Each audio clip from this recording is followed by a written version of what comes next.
Hi. I am so excited to be here today. So excited to share with you this sales process success secret.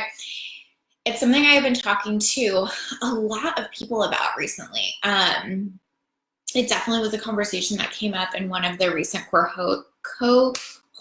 I'm so bad at that word. Cohorts of my value-centered sales mastermind. It's something that a lot of my clients end up kind of feeling challenged around at some point in their sales process. And I'm just noticing what an important role, well, not just, there's a whole thing in value-centered sales about this, but what I'm saying is I'm realizing how across the board this impacts people and how across the board we almost always tend to go the opposite way at the beginning, if that makes sense. It will once I tell you what it is.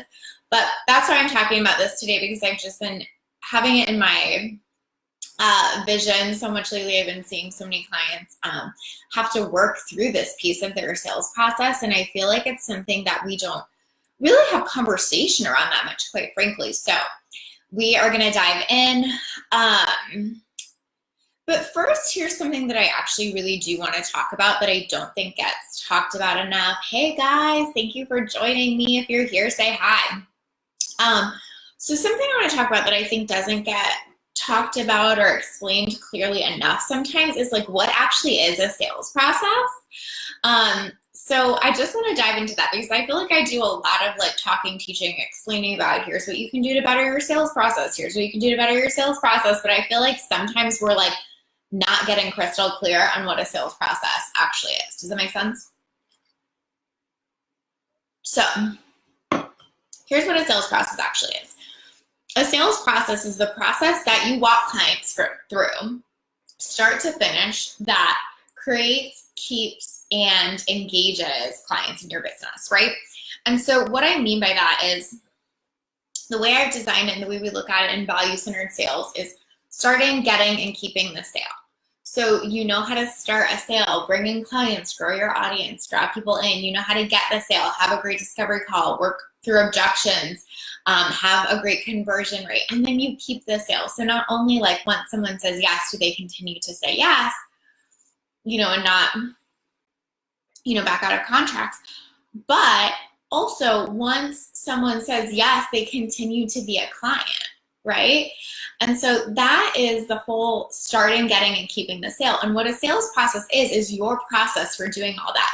Your process for starting the sale, your process for getting the sale, and your process for keeping the sale. I think that too often we think that a sales process is just like the process we take clients through from the time they book a sales call to like the time they sign up. And that's just not true at all.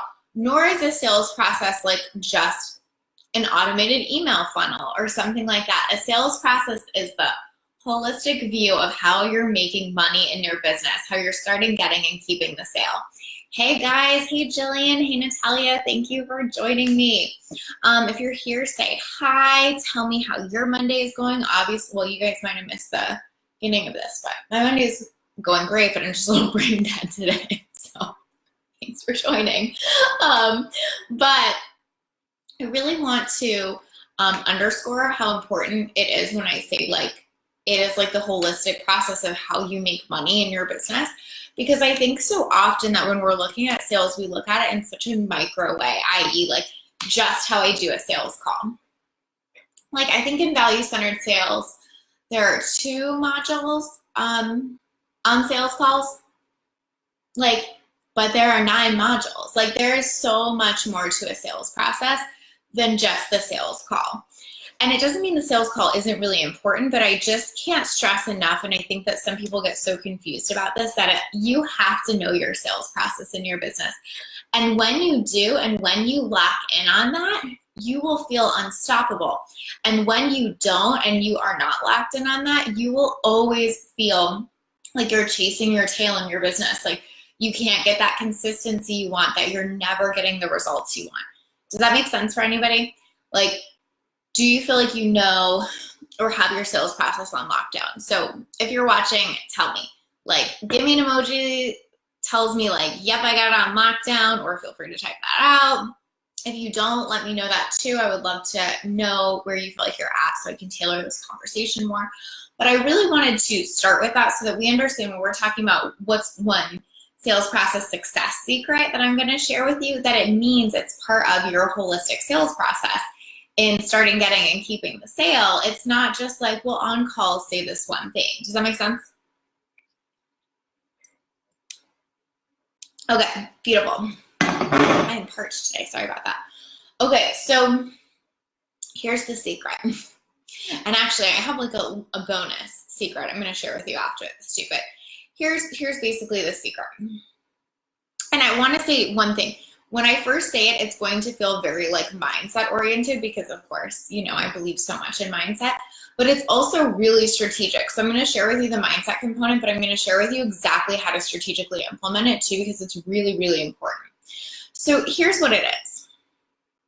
It's believing people when they tell you they're a yes, and being okay in the waiting between when they say they're a yes and when they purchase or pay or sign the contract or whatever.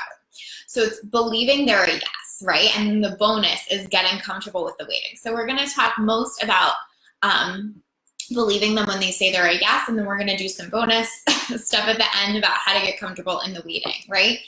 But believing them when they're a yes. So let me give you an example. You have someone have a call with you and they're like, yeah, you know, this feels really good. Like, I definitely need to figure out the money and get all that situated. But yeah, this feels really good to me, right? Or maybe they're even more enthusiastic than that. Like, I'm a yes, I need to, you know, whatever. Let my husband know, transfer money from an account, whatever people might say, right? Cool. Then you get to believe them and act like you believe them. And this seems so small and so slight, but it is one of the things I see people get stuck on the most when they're this far along in their sales process, which is like they hear the yes on the phone and they're immediately almost like skeptical of it. Can anybody relate to that? Have you ever felt that? Have you ever been in that position where you are basically wanting the yes, you're hearing the yes, and there's a part of you that still doesn't believe the yes? Does that make sense? And again, like, it's so slight. I just want to, sorry guys. I'm like looking fuzzy to myself, and I was going to pull it up on my phone. Am I looking fuzzy to any of you? I keep like getting fuzzy. If you're watching, let me know if I'm fuzzy, please. Okay, so believing them when they're a yes. So when they tell you, I'm really into this, I want to do this, but there's something that, like, you know, makes it so they're not like doing it in 2 hours. Can you believe them? Can you treat them as though that's true? Can you act as though that's true? Because if you do, you will be absolutely shocked at how often it becomes true. If you don't, you will be shocked at how often it doesn't become true. So what I mean by that is this. If I tell you I'm a yes, and then it takes me, you know, whatever, a few days to like get things situated and whatever, in that meantime, are we going to be talking to each other like it's a yes? Are we going to be communicating like it's a yes? So often, you know, a client will say to me like, well, you know, she said yeah, but she was going to like figure out the money, so, you know, we'll see. And then they take the we'll see approach. Then they get an email that's like, hey, I have a question about this piece. Can you answer this question for me? And in the answering of the question, they write back as though it's still an option for it not to be a yes. They're like, well, if you still want to do it, here's the answer. Or like, if we were to work together, it would look like this or whatever. She already said yes. Why are we not saying when we work together, it's going to look like this? When we do this, it's going to look like this. Again, it's so small, but it's just so crazy important. Are you treating it like you believe them? Are you enforcing for them how much you can't wait to work for them? Are you staying in that belief space and then very practically speaking like that? Or are you second guessing it the whole time? Does anybody resonate with this? Do you know what I'm saying? Can you give me an example? Like, yes, I'm super into this and I always treat it like this, or yes, I used to be like this. Give me something here. Somebody talk to me. Okay, so here's what I want you to think about. It's both mindset in the sense that, like, if you keep focusing, I mean, hello, what you focus on expands. If you keep focusing on the fact that they aren't still a yes, even though all signs point to them being a yes, they're telling you that they're a yes. They want to be a yes, and you're still like, yeah, but like, I'm not going to believe you until I see the cash. That's like the total opposite of what's going to make the cash come in, right? We're like, prove it to me, prove it to me, prove it to me, you know? When really, what we're trying to say is, of course, when someone is a yes, they're going to continue to be a yes. Of course, when someone is a yes, even if they have a wobble, I can get them back to a yes because they want to do this for themselves. Of course, when someone says they're a yes, I can believe them because what I focus on expands, right? Thank you. Great tip. Language tone. Amen. Thank you. Thank you. Okay, so does that make sense? But then that's the mindset. That's the energetic piece. And also it's the energetics of how you show up. But the very practical piece is then how you're going to interact with them from there, right? So when you write those emails, when you have those conversations, when you have those interactions, are we writing it from a place of course you're a yes? Or are we writing it from a place of like, we're still not sure, we're still waiting to see, right? And that just confuses your potential client. That just confuses the energy, right? So I'm gonna give you a good dating analogy, which is if someone asks you on a second date and you say yes, but you're like, yes, I wanna go on a second date, but actually like I'm traveling for work next week, but like I totally do, right? And then they start to act uncertain. Like they're like, oh yeah, I mean, okay, cool. If you want to, let me know. And you're like, what? I already let you know. Then they're like, yeah. So, you know, whenever, when you get back, whatever. And they start acting like you didn't give them a yes. You're going to start questioning your yes. Do you know what I mean? You're going to be like, should I not have said yes? Did he not really mean it? Like, is this not the right human to be going on a second date with? Did he not really mean that he wanted me to go? Like, all this stuff is going to start to happen for you because he's not energetically acting like he believes you're a yes. And so you're going to start second guessing your yes. Does that make sense? So again, what I'm saying is, yes, I want to go, but like I have a work commitment. I'm going to be out of town next week, but I want to. And then he's all like, oh yeah, well, you know, like, let me know, whatever. If you want to. And that is so often what we do to people in our sales process. They give us a yes, and then we're like, cool, so, you know, if we work together, they already said yes. Or like, you know, if we end up moving forward, they already told you they want to move forward, right? And it's so slight, but I bet if you think back to ways that you've communicated with clients, ways that you've done this in your sales process, so many of us take that stance of like trying to act like it's not a big deal or not get excited about it until they've paid. But in that, we often really push things off. It's almost like the guy in that situation I was describing, like not wanting to get excited about the second date until I've like shown up on it. Why not? Like, I'm already telling you yes. I'm already telling you when I'm available. What the fuck, right? Does that make sense for anybody? Do you get what I'm saying? That it's like this idea of like both the mindset of it as well as the practical nature of how you're going to talk to people and how you're going to connect with them and how you're really going to show them, I believe that you're a yes and we're going to move forward on this together, instead of feeling like, prove it to me, prove it to me, prove it to me. Certainly we want to get paid. But again, like certainly he wants to go out on the second date, but like I got shit to do next week. We're going to do it the week after. Like they might have to rearrange some stuff, and that's not a bad thing. They might need a minute to think about like when they're going to start or talk to their spouse or whatever. But like that's not a bad thing because they're a yes.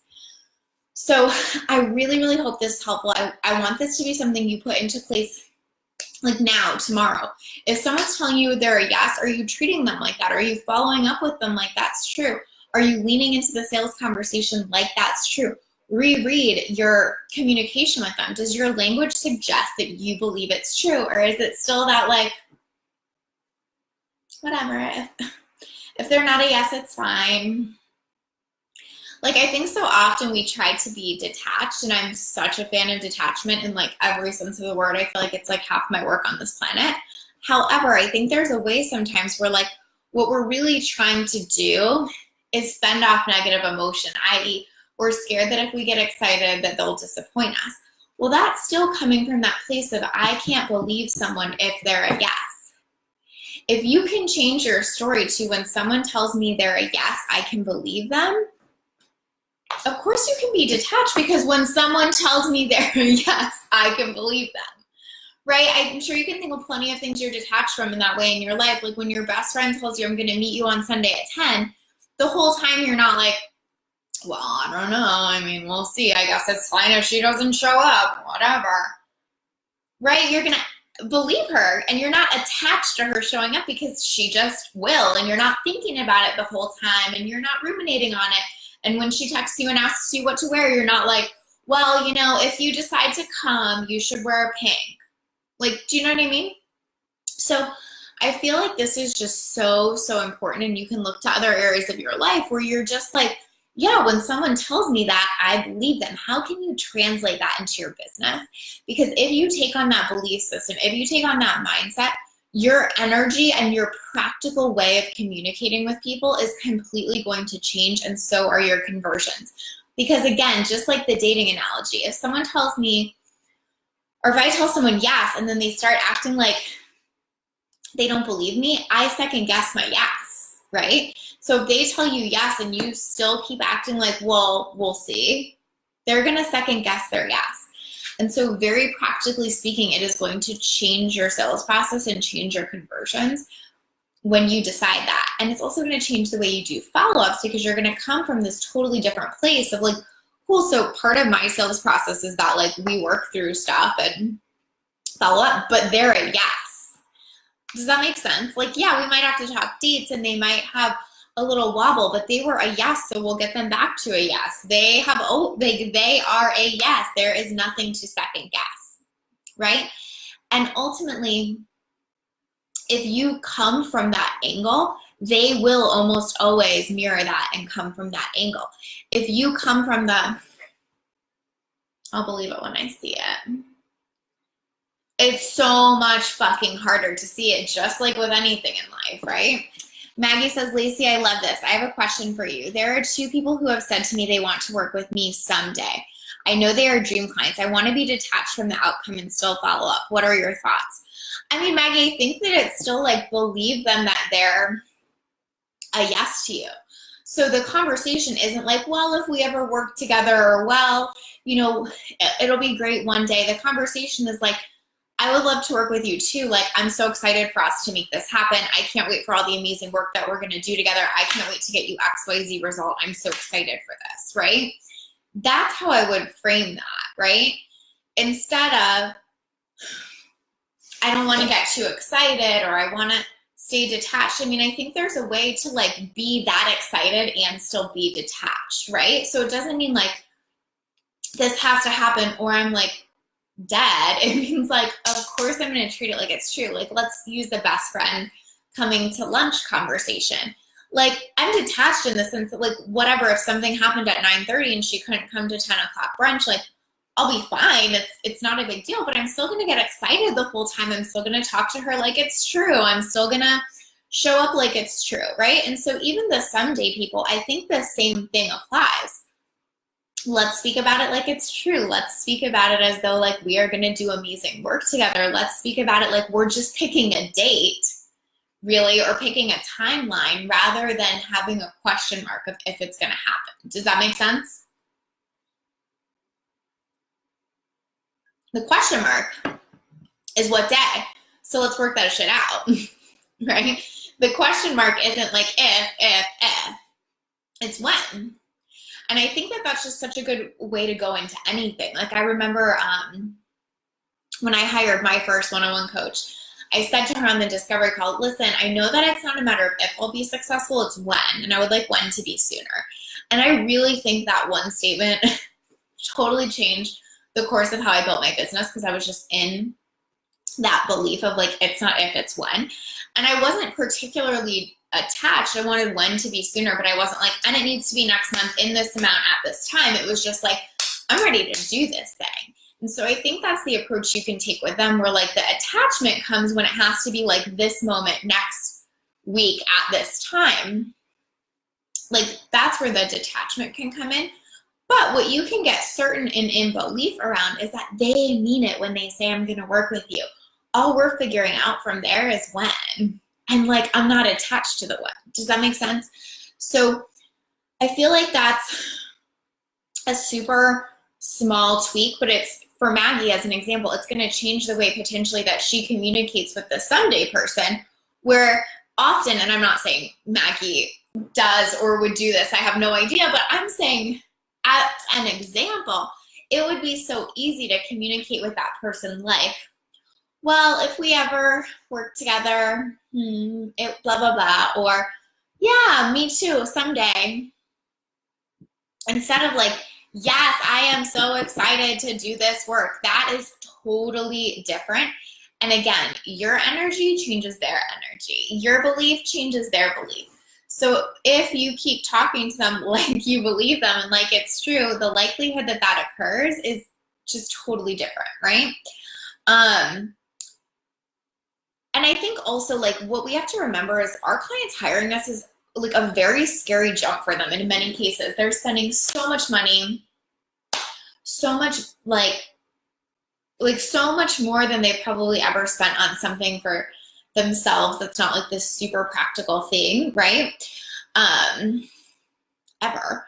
And so if they like, in other words, how do I want to say this?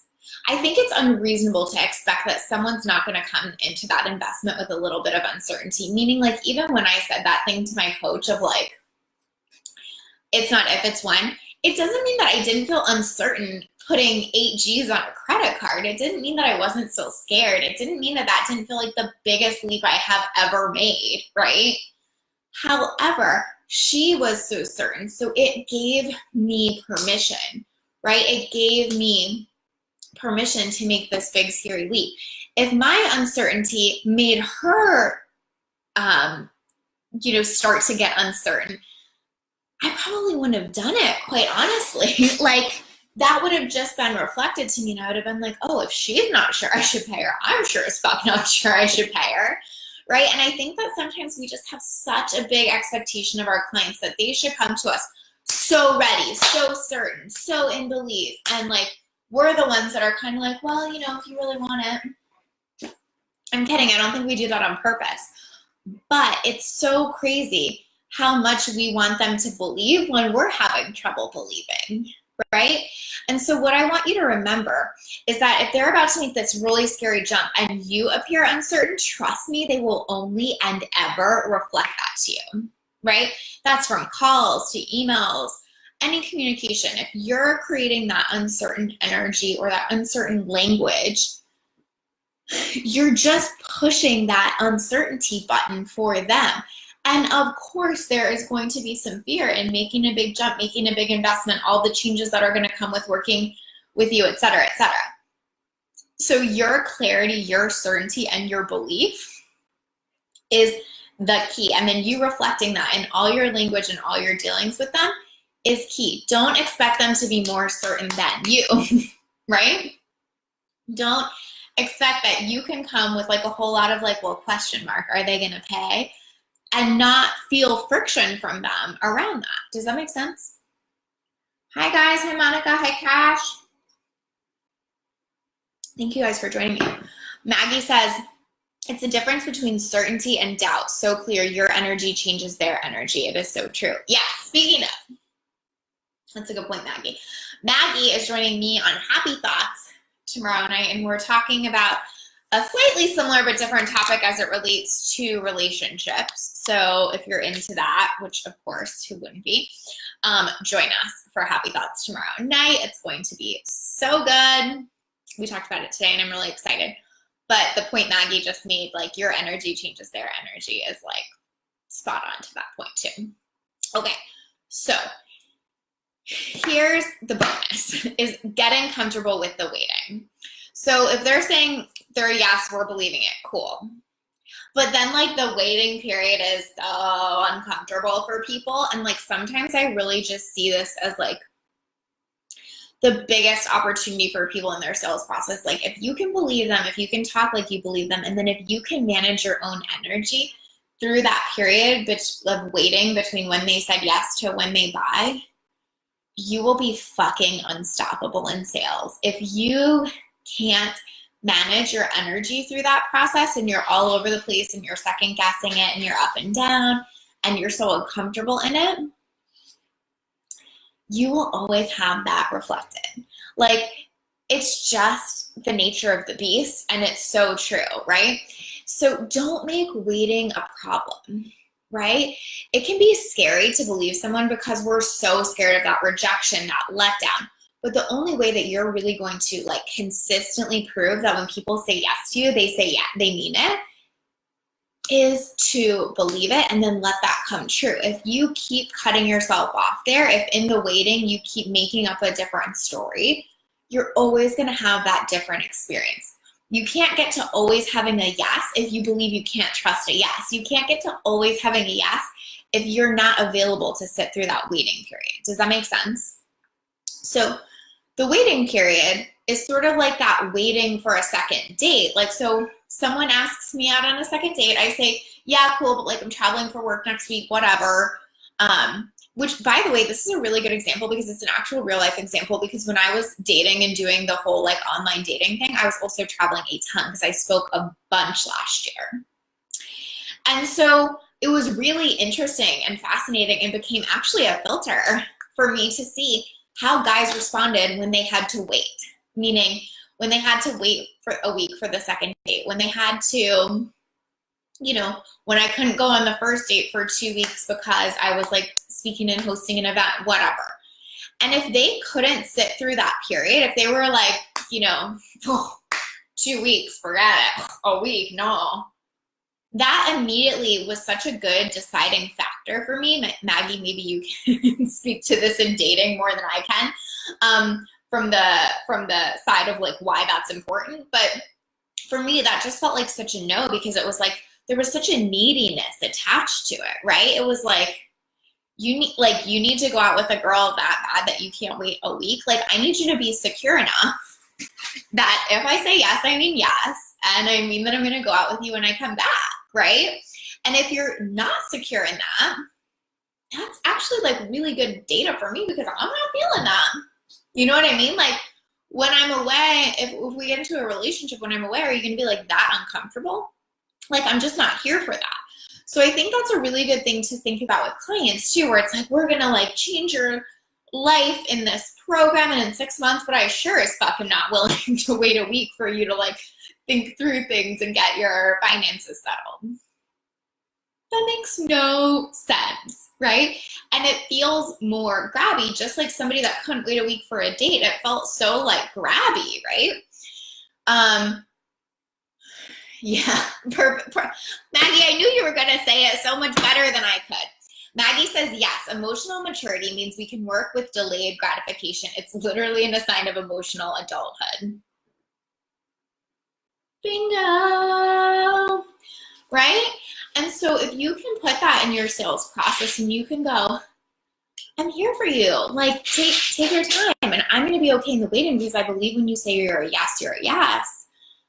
Everything gets so much more chill and so much easier. And guess what? Everybody becomes a yes for the most part, because you're in that space and you're treating it like it's true. You're speaking from that space. It's like who you're being versus even just what you're doing. Obviously, if I'm being in belief and being someone who's, when people say yes, are always a yes, guess what?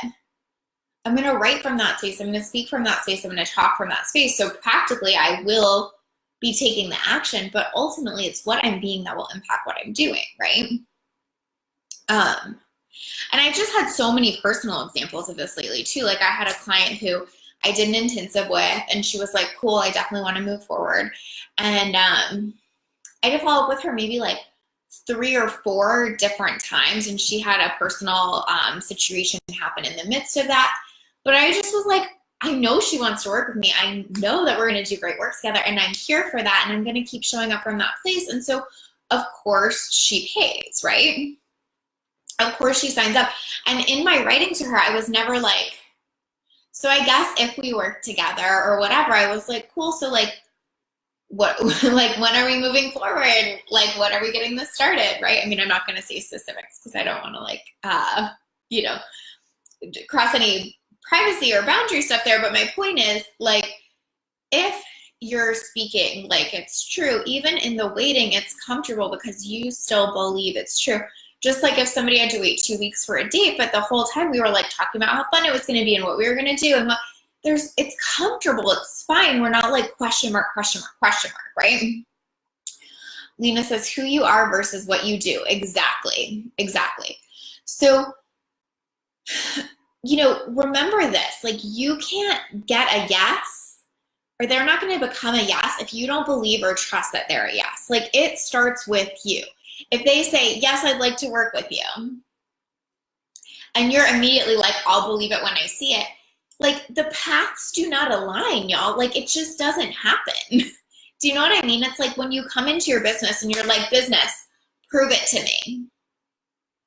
Guess what? It's super hard for your business to create a result for you because you're constantly coming from this place of like, I'll believe it when I see it. And of course, what we all know is that that is not how that works. We have to like get in that space and we have to get aligned. Like, I'm so not a fan of the term alignment sometimes because I think it really gets thrown around as an excuse to like not do things or not do hard things rather. But in this case, I think alignment is such a great word for it. It's like your beliefs have to align with what you actually want here.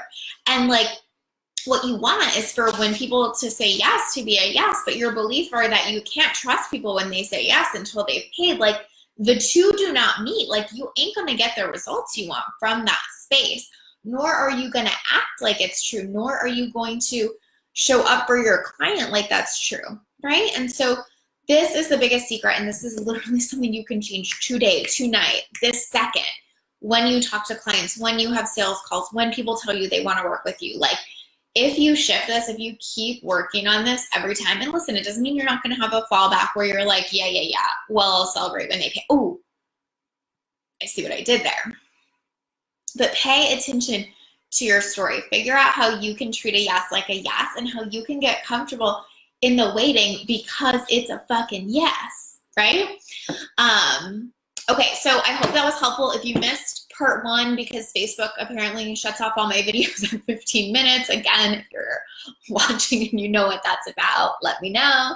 Part 1 is linked at the top. Also, I'm currently have open space, well, 1 open space actually. So we had 1 starting, or no, we had 2 spots open starting this morning. And as of today, now we only have 1 spot left. So I have 1 spot left in our value-centered sales mastermind cohort for February. We start February 11th. Yeah, we start February 11th. It's just amazing. We talk about all things related to your sales process. So I went over what a sales process was in part 1 and why that's really important. And basically in value-centered sales, we entirely and completely build out your sales process and personalize it to you. It's only a 3-person mastermind, so it's super intimate. And I do that completely and entirely on purpose because I want to be in your business, in your sales process, and personalizing it to you. So if this really resonated with you today, if you're realizing that you need a lot of support, both practically, strategically, and mindset-wise in your sales process, this is going to be a perfect opportunity for you. Again, only 1 spot left. So if you're interested, please let me know. You can check it out at alituplife.com/value-centered sales. I think Megan makes all the like, so I'm terrible at it sometimes. Might be /VCS. I'll check and I'll link it up. But either way, 1 spot left. If you need help with this, let's do this because this is the stuff that makes such a big difference in what your conversion rate is and how pleasant and productive your sales process is for you and for your potential clients. So thank you guys for listening. I will link up the mastermind information. If you have any questions, feel free to email me, Lacey@alituplife.com. And I hope you guys have a beautiful week, and join Maggie and I tomorrow for Happy Thoughts. It's going to be such a good one. All right, bye guys.